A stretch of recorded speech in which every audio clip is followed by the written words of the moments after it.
Welcome, ladies. Thank you so much for joining me today. I'm Maya Elliott, your Professional Development Manager, and today we're going to be talking about contract to close. We're going to be walking through the steps of how you navigate after your contract goes binding. And I also wanted to make sure that you have your transaction checklist handy. Ty has emailed this to you this morning, and Drew Burr has so graciously created this PDF version that we also have as an Excel version available on the cloud. So this buyer checklist starts from the beginning when you first connect with your buyer, because when the magic really starts, it's right when you connect with that lead. What you'll need to take into account is always staying in flow with your buyer, and this checklist will help keep you on track, especially in the beginning as a new agent. So the goals for today, we'll be able to confidently navigate the contract to close process. You'll be able to understand the importance of each step in the process, and you'll leave with a roadmap or a process to get to the closing table. So we're going to start with a quick video from Modern Family Ty Burrell. He's the realtor on Modern Family. He will make sure we're all awake. Hang on just a second. Oh, Sharon's with us. Wonderful. So I hope this plays. Perfect. A slow home buyer is a no home buyer. Navigating the real estate world requires cat-like reflexes. No, that's too early. Requires cat-like reflexes. Now, cat-like. This isn't that hard, guys. When I say reflexes, what if I throw the ball back and you reverse it on film? Sexo, theater child hack. Run that backwards. It's cat-like reflex. I love that video. Hang on just a second. There we go. So navigating the real estate market involves cat-like reflexes, but more importantly, it involves a process. So before we start with our steps, let's talk about what our clients really want. So the top 6 services that buyers really want is access to current, active, and sold data, a buyer packet with information about the buyer process, including paper contracts. I always like to have a sample on hand, so that way if they need to review the contract, it's not the first time that they have seen the documents. And most importantly, a process to find the right house at the right price without missing anything. So this data is from Real Trends and Harris Interactive. And then they also are looking for a proactive, competent realtor that they can trust to look out for their needs and help them navigate the process. A smooth transaction that closes on time with no or few surprises, and consistent communication from their realtor. So before working with buyers and sellers, we need to examine our mindset. So the goal is always to add value, customer experience versus customer service, and then luxury is a level of service, not a price point. So you develop the process now so you aren't creating as you go. You can prep with market knowledge, knowing what's going on in the market. You can attend webinars, you can listen to podcasts, listening to market experts, reading, speaking with brokers and other more experienced agents in your office. These are all ways to stay in the know in your market. And then negotiation skills. So for preparation, sorry, I'm getting ahead of myself. I had a lot of coffee this morning. So we'll have the skills, the contracts, technology, market knowledge, negotiation. So we have skill set training that we provide that will help you with negotiation skills. I also always suggest leaning into your mentor and just picking their brain about how they negotiate. Talking to your broker is an excellent way to kind of deepen your knowledge about negotiation and, of course, your process. So with buyers, we'll have the new lead activities, pre-search activities, So that's going to be like setting them up on an FMLS search, search activities when you're actually going out to look at the new houses, contract to close activities, and post-closing activities. And then for sellers, it's pretty much the same thing. You have the new lead activities, but then you have the pre-listing activities. And so that's going to be like when you are getting your listing ready for photographs, having it cleaned, all of those kind of things. Listing and marketing activities, so contract to close activities, and then post-closing activities. So we're going to start with the buyers. So you have a binding contract. Now what? So for the buyer's contract to close activities, you're going to turn the binding contract into Office via app files. So this process is going to start today with what you do after you have a binding contract. So you're going to create an update to alert your Office transaction coordinator. So every office has a preference on how this is done, and I would suggest you reach out to your broker or your listing coordinator. Some offices prefer you to create an update in app files, some prefer an email, etc. Complete the DPN form in app files. So this is how you're going to get paid. That's how I know you're going to do it. You create the new DPN form for every new contract. It has info like the binding date, sales date, and if you're splitting the commission with a co-agent, this will have that info. And also, if you're working with a corporate relocation client, the office will automatically alert them whenever this DPN is submitted in app files. And then your office will also use this information when submitting the request for your QSC review. So make sure it's accurate.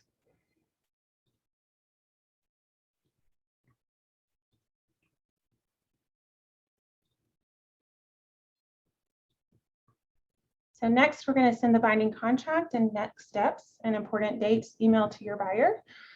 This is going to have the binding agreement date, the due diligence period, the earnest money time when it's due, if you have it due within 24 hours or 4 days from binding contract, the financing contingency, appraisal contingency, end date, the closing date, and next steps and important email template is on the cloud.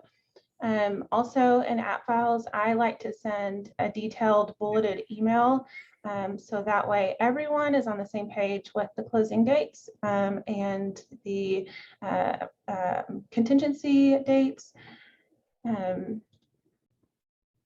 And you're also going to send the binding contract to your attorneys and your lender as soon as possible. I like to do it all at the same time. So typically I'll send it to the buyers and I'll send it to the closing attorneys and the lender in the same email. And then you also want to add the important dates to your calendar. Definitely make this a habit to stay organized with your auto reminders. It will just keep your life sane and on track. And it will remind you to contact your clients about the important dates, enhancing the customer experience.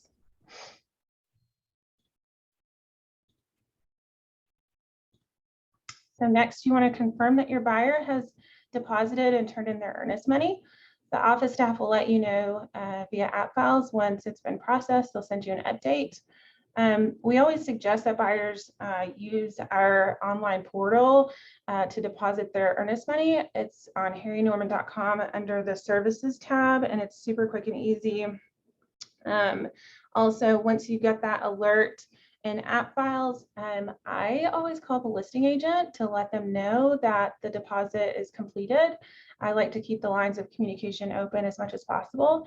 And I found that the other parties really appreciate that. And it just makes you look like a stellar representation. Always have the contact or the conversation with your buyer too about wire fraud. As soon as you go binding, I would probably start having that conversation so that way they're super prepared, they know what to expect, and it's not, you're not waiting until closing to have that conversation about wire fraud. And then hang on. So you're going to assist your buyer in scheduling inspections, surveys, and other vendors. For a pro tip, include your preferred vendor list in your buyer presentation or binder. Some people like to include that vendor list in the presentation. Other people like to make sure that their clients are coming to them whenever they need something. So I personally did like to have the vendor list so they feel like they've got everything that they need at their fingertips. You can, I would definitely suggest at least more than one option for vendors. I always like to provide 2 options. If you're new and if you don't have a vendor list, most offices will have one available for you. There's also a vendor list template on the cloud under the Career Services tab and then vendor list.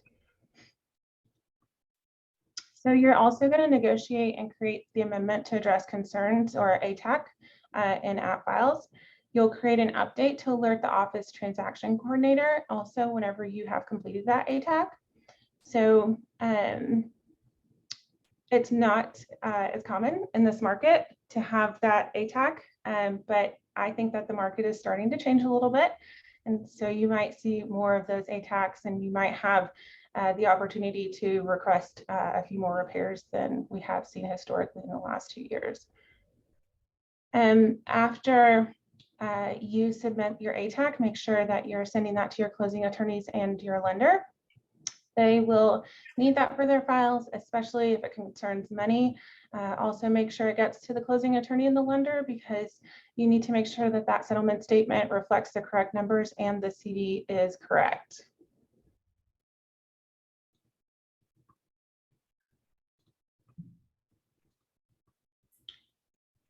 So you're going to send all amendments to your closing attorney and lender ASAP. Complete the instructions to closing attorney and app files and send to the closing attorney. So the best practice is when you're representing a buyer, it should be that you're initiating from app files in advance, because that 225 flat portion commission is preloaded in the form. So I would always initiate that because I feel like that's a part of what we should be doing. And for newer agents, hang on, you're going to schedule the pre-closing walkthrough, and you're going to send the buyer the pre-closing email with wire fraud warnings, directions to closing. So just in case if your buyer's coming into the city to close, you want to make sure that they know where they're going. You want to make sure that you have the accurate date and time. I definitely wouldn't just tell them the date and the time. I would have it in writing, and then I would also even tell some of my buyers, especially first-time home buyers, to go ahead and take that day off. Make sure it's on your calendar now so there's no hiccups in the future. And then the buyer pre-closing template is located on the cloud as well. So for that pre-closing walkthrough, before I forget to, schedule that pre-closing walkthrough as soon as close to closing as possible. So even if the buyer says that they don't need it, they really do. There's no real recourse after closing if something is wrong. If your buyers do a walkthrough and they find water in the basement, maybe it rained a couple of days before and there's big puddles of standing water, you can postpone that closing until that situation is remedied. But if you don't do a walkthrough and then you close, the seller isn't really on the hook. And then for the pre-closing email, Ashu Sharma, our in-house legal counsel, has created this letter, so you can copy and paste in your email. That way you have the correct verbiage. And then I would, again, always continue that conversation about wire fraud. And then you're going to order the closing gift. So I probably wouldn't wait until you're doing, the walkthrough to worry about getting a closing gift. I'm a little neurotic, so I like to keep a lot of those items handy. I would keep bottles of champagne, or I'd give little baskets with, items from local vendors, tea towels or charcuterie boards, things like that. For a lot of those kind of materials, I would already have them at my house and ready to go. So I was afraid I'd, have a conflict, and I was always afraid I was going to run out of time. So I'd always order that closing gift and have it ready to go at least a week in advance.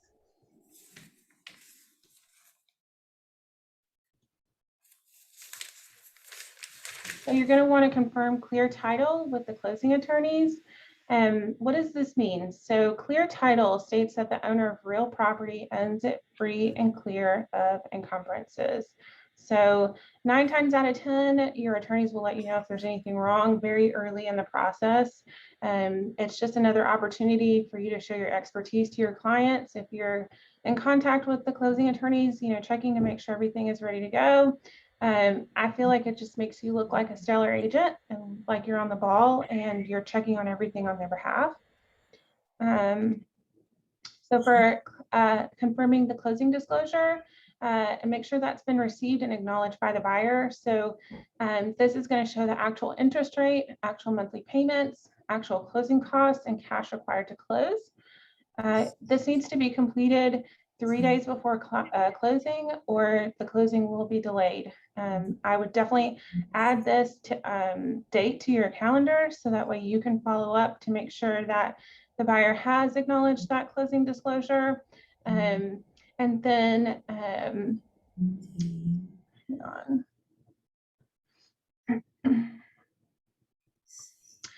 Prosperity is great to work with. Prosperity is our in-house lender. I will say that some other lenders might not make this a priority, especially in this busy market. If they don't make sure that they have this acknowledged 3 days in advance, it could definitely delay your closing. So just make sure you stay on top of them about that. So this little diagram was created by Prosperity. So it's just going to show you, like, if your closing date is on a Monday, then your disclosures are due the previous Thursday, and the disclosures need to be mailed the preceding Monday before that. So for newer agents, a lot of agents I know have screenshotted this or taken a picture of it. You can also print this off from the cloud and you can post it on your bulletin board. That way you have this top of mind.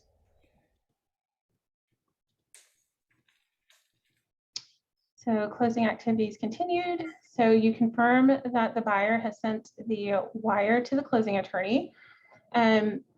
Excuse me, once the buyer has confirmed the CD, they sent the wiring instructions, you'll verify with the client that they have checked with their bank to make sure that the wire will be sent in time.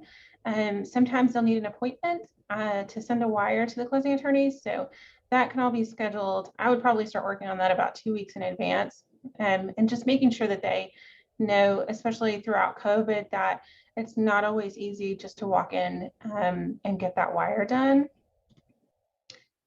And then you'll attend the pre-closing walkthrough. So confirm that all the repairs have been made, confirm that the property is vacant, confirm that all checked fixtures remain, and check the water, gas. I always walk through and check all the eyes on the stove, check to make sure that the refrigerator is working properly. I'll always flush the toilets. I know that sounds kind of weird. I always turn on all the faucets just to make sure the water gets hot. And then a pro tip, something that I would do, I would bring the seller's property disclosure and the ATAC to make sure that all the repairs are completed. If you had anything specified like cleaning, I'm not sure if anybody is actually doing that in this market, but if you are requesting professional cleaning done, you can just use that as a checklist, and it'll show your buyers that you're really on top of everything, and that all of your requests, have been completed. And then you attend closing. Yay. So I'll go back one actually. Whenever you attend the closing, there's really not much for you to do. So you might have to witness a few documents. You really are just there for moral support. So I always like to ask thoughtful questions prior to closing. So I know if I've got out-of-state buyers that if you've got a buyer from New York, they might not be used to seeing a seller at the closing table with them. So just make sure that they're comfortable and reassured, and you're just there to support them. If you are not able to make it to closing, I would definitely see if your broker could sit in with you at the closing table, or on your behalf at the closing table, or a mentor or someone from your office is fine too.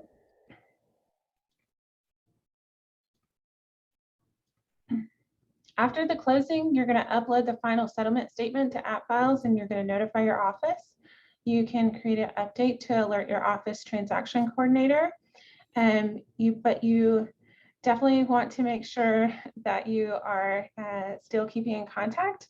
And then you're going to turn in your commission check to the office if it wasn't wired. So Campbell and Brannon will send the settlement statement automatically. They'll email it to your office manager or your transaction coordinator, but not every closing attorney is going to do that. So some closing attorneys, if they don't have the proper wiring instructions, they will issue you a paper check. So you need to make sure that you are uploading a copy of that settlement statement if you're not closing with Campbell and Brannon, and then you're getting the check to your office as soon as possible. And then you're going to post sold and closed posts on social media. So you definitely want to make some kind of sweet post about your clients. In this day and age, a lot of people are posting in their stories, so everyone is staying compliant with laws about closing and then leaving the post up for too long. But definitely post on social media. I love a thoughtful closing post, and I always like to tag the co-op agent on the other end, and I like to tag Campbell and Brannon and Prosperity Home Mortgage as well, because they're definitely on your team, so you want to always shout them out when you can. And then you always want to send a thank you card in the mail, or like a congratulations card, thanking them for their business. And you can also send an email requesting reviews. So your office is going to automatically send out the request to QSE for your review that way. But if you wanted to request Google reviews, Zillow reviews, LinkedIn or Facebook reviews, I always tell people that's like the lifeline to our business. We love referrals probably more than gifts. For my birthday, I'd always say I just would love a referral. I don't need a present. Just tell all your friends about your amazing transaction with me and how, what a wonderful experience it was. And then if you were referred, your buyer, then I would always send a thank you to that referral source and keep them in the loop throughout the entire transaction. You don't have to tell them, oh, they, are through due diligence or through financing contingency, but I would definitely let the referral know, where you're at in the process. Let them know whenever you found their client a house. Let them know that their friend's being taken care of, and we're having just an amazing time together. And then I would definitely follow up though. You can send them a thank you card and just like a little Starbucks coffee gift card or something little. They'll really love that if you continue to nurture that relationship. The next thing you want to do is you want to change the buyer's address in your CRM. You obviously have to update that so that way they get the proper correspondence in the future. Even if they are moving out of state or out of the country, their chances are they're going to have ties to friends in the same area.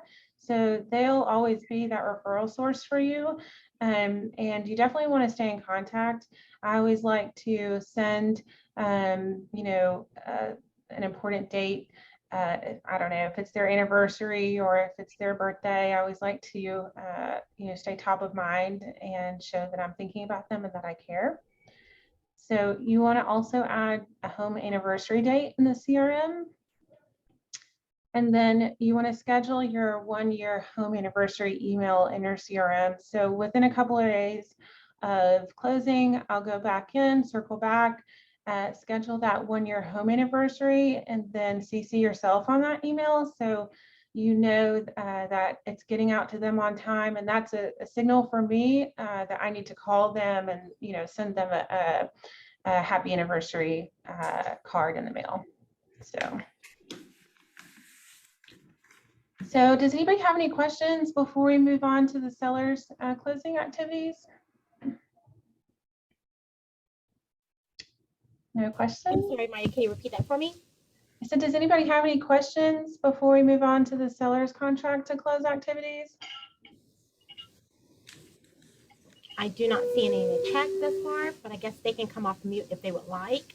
Yeah, for sure. If you have any questions, Ty's helping me monitor the chat, and you can definitely unmute yourself. There's not too many of us in this class, so just unmute yourself and jump right in, please.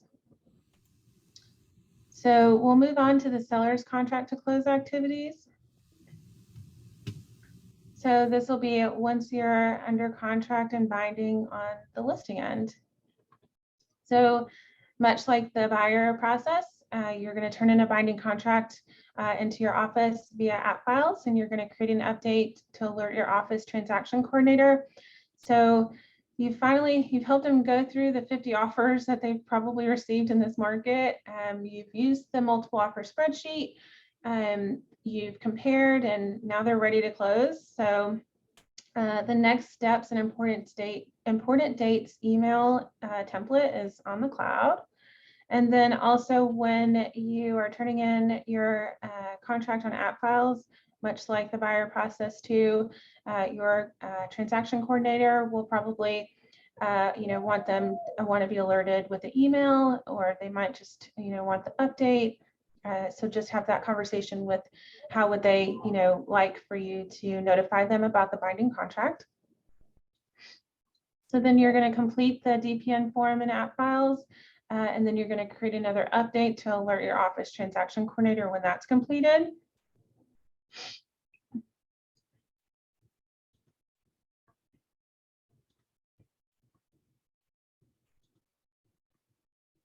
So the next step is sending a binding contract, and next steps and important dates email to the seller. It'll have the binding agreement date, the due diligence period and date, when the earnest money is due, the financing contingency dates, appraisal contingency dates. I'm not sure if people still have that on some of their offers nowadays. And then you'll also have the closing date. So I always like to point out too that once you go binding and you're a seller, this is really the time that the buyer kicks into gear and they're really, getting after it on their end. So sometimes it might not feel like there needs to be as much communication with the sellers, but keep in constant contact with them. Make sure you're staying in flow with them and enhancing their experience as well. I always let sellers know when the earnest money has been paid and keeping them informed on, what's going on in the transaction. I always had a rule whenever I had a listing. If I don't have anything to report, that's great. I would make a point to reach out to them every Monday. So Monday was my contact date. Even if it's just checking on the kids, making sure everybody's packing and, addressing any questions that they might have, they'll really appreciate it. You're not, you don't have as much information to always deliver because they're the seller, but just keeping them top of mind is always important. So you make sure to add the important dates to your calendar. Again, I would always make this a habit to stay organized with the automatic reminders. That way you don't have to stress about when is that, do I need to check on that financing contingency? This will help you to remind your client about the important dates, and it'll also enhance the customer experience. So closing activities continued. So you're going to negotiate and upload the ATAC in app files, and then create an update to alert your office transaction coordinator. So the buyer is really going to be negotiating and initiating the ATAC. So if they don't bring anything up, then you're free and clear and you don't really have anything to worry about.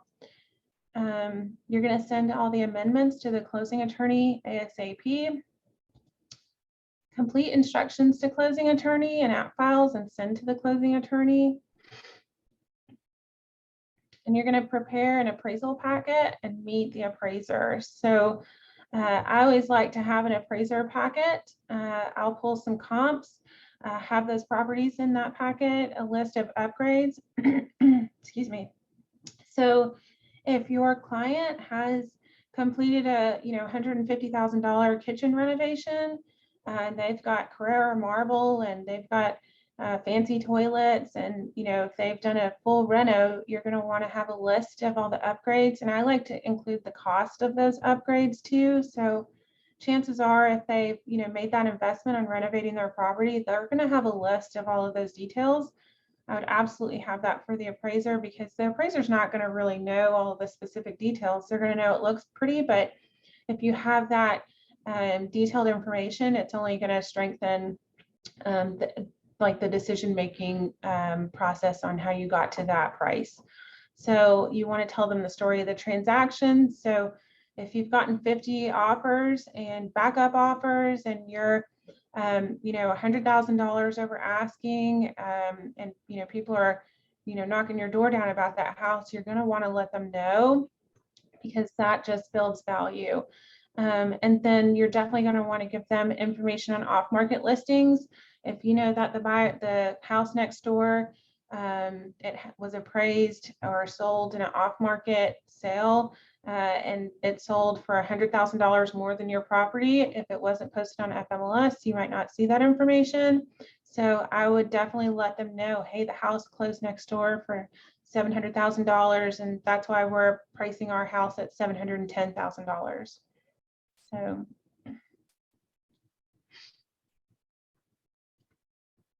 you're going to send the seller pre-closing email with directions to the closing, much like with the buyers, and the date and time.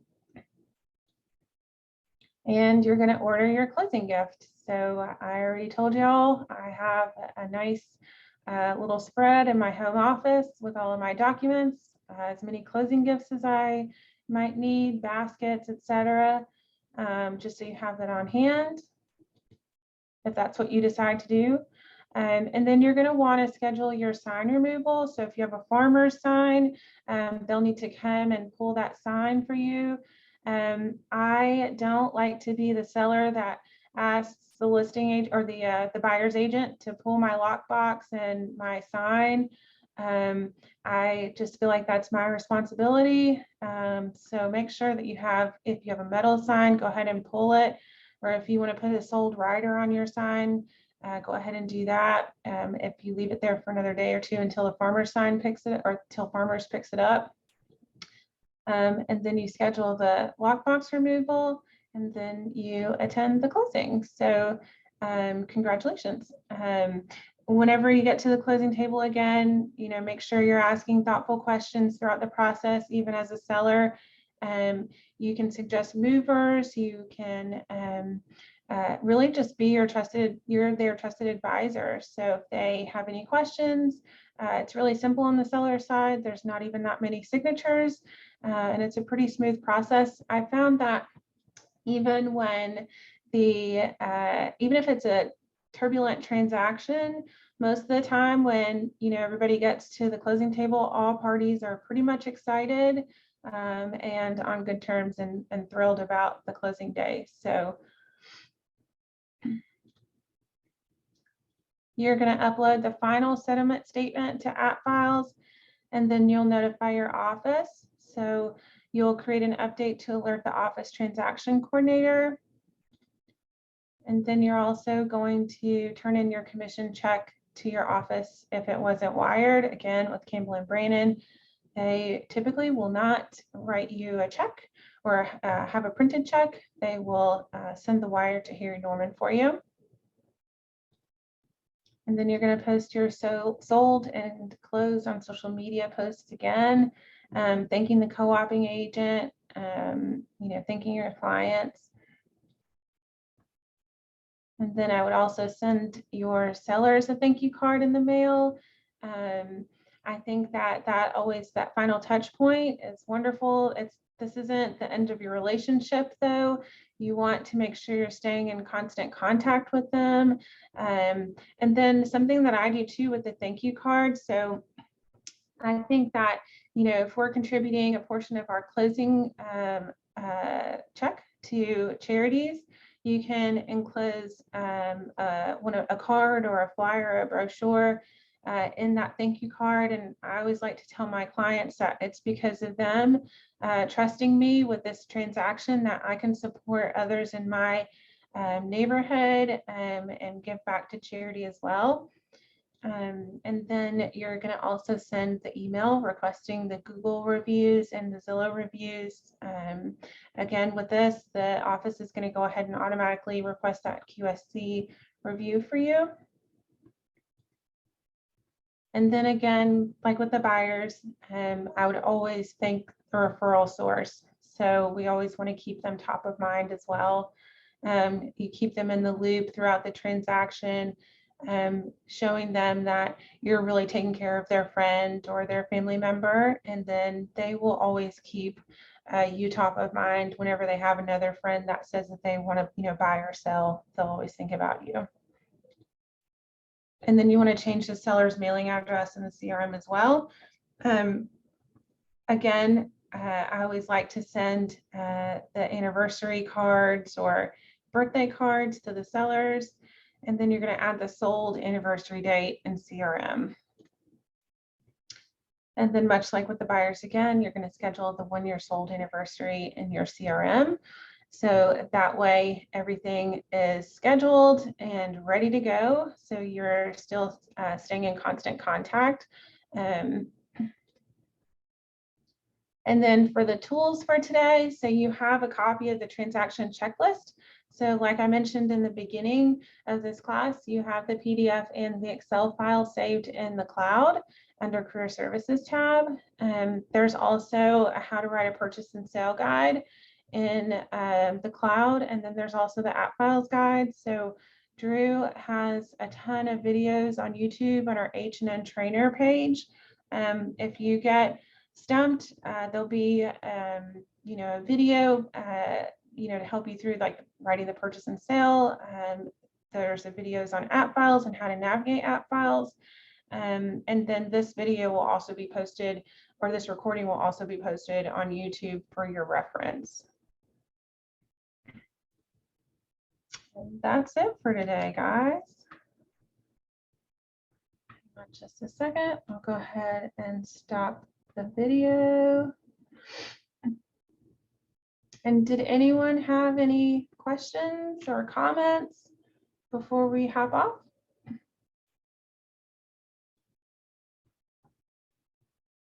You guys are quiet today. I hope you all had your coffee. I haven't had my coffee yet either. Well, if there's no questions, then I hope you all have a wonderful day. Thank you for joining us for this Contracts to Close class. If you have any questions or feedback, feel free to email Ty or myself. We're always here to help you, careerservices@harrynorman.com. And I hope you all have a wonderful rest of your day.